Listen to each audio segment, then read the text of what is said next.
We also, I kind of mentioned, or we kind of talked about it earlier with the idea of sin, and in individual instances of sin, you have the ability to sin or not sin. And just like you talked about with the chocolate cake, there's even that notion of there's free will, but there's also free won't.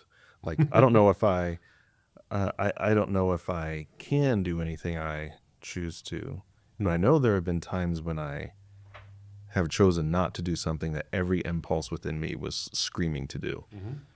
Like if you go to bed without eating the chocolate cake, you want it, and obviously, it's because you have this other goal. Yeah. But it's still, you are resisting. You are choosing to go against something that you want. Yep. And when it's hard to do.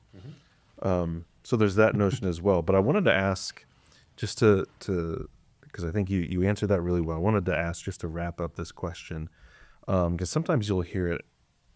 A follow-up is, okay, so you can have free will, but sometimes when people talk about free will, they'll say, but with free will comes risk. That's why sin exists. That's why evil exists, because God gave us free will. And so he's not to blame. We're to blame. And so they'll say, but is there going to be free will in heaven? I say, yes, there will be. Okay, but if there's free will in heaven, will we be able to sin? Well, no.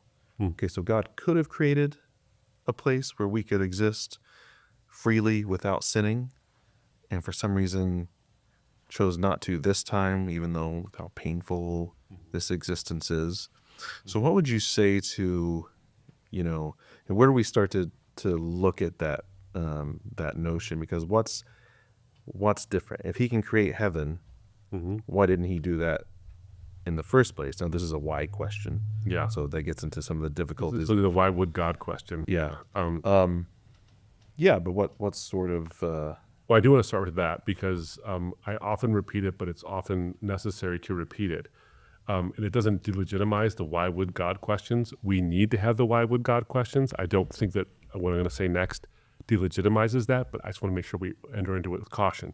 When you ask a why would God question, you are asking finite human beings to crawl inside the mind of the infinite and pull out the needle in the haystack of the infinite. And so I want to be very careful about this, that I don't give a conclusion I think is like, this is the answer.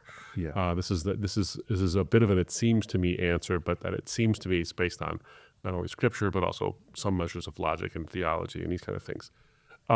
First is that my understanding is that when you have a world with imperfect creatures and you have a world where you're going to have love, genuine, actual love, there's going to be the possibility of rejection, because love that is coerced, love that is forced, is the kind of thing that isn't really love at all.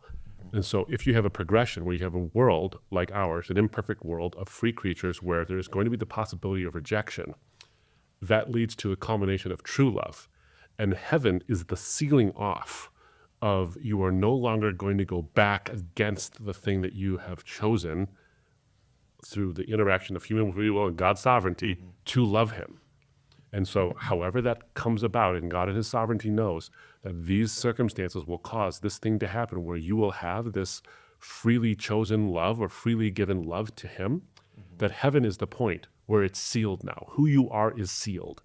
That's also, the converse is true, is that when you have a world where love is capable, but also that entails a necessary rejection of the one who is asking you to love him, that is a point where it's sealed too. You've chosen over the course of your life, in the vagaries of life, ups and downs, to reject.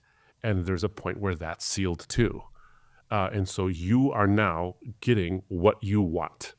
And what you want is either God's will to be done in terms of embracing him, or God's will to be done, or your will to be done, which is to reject him, and God will respect it. And so those are the sealing. So we are in a world where love is possible and free will is possible. And then that which you want to do is now sealed in heaven. And so that there will be growth. I think there will be personal growth in heaven. It'll be a world where there'll be free will, but you will now do the thing you want to do. Right. And what you want to do is explore and love and be in relationship with the infinite God, who you, through the various struggles of life, have now had that love sealed. And the counter is true too when you're in an eternal absence of God's direct love, because you've chosen that, you'll be in a free will state in one sense to live out that life that you chose for yourself. That's the whole parable of Lazarus and the rich man.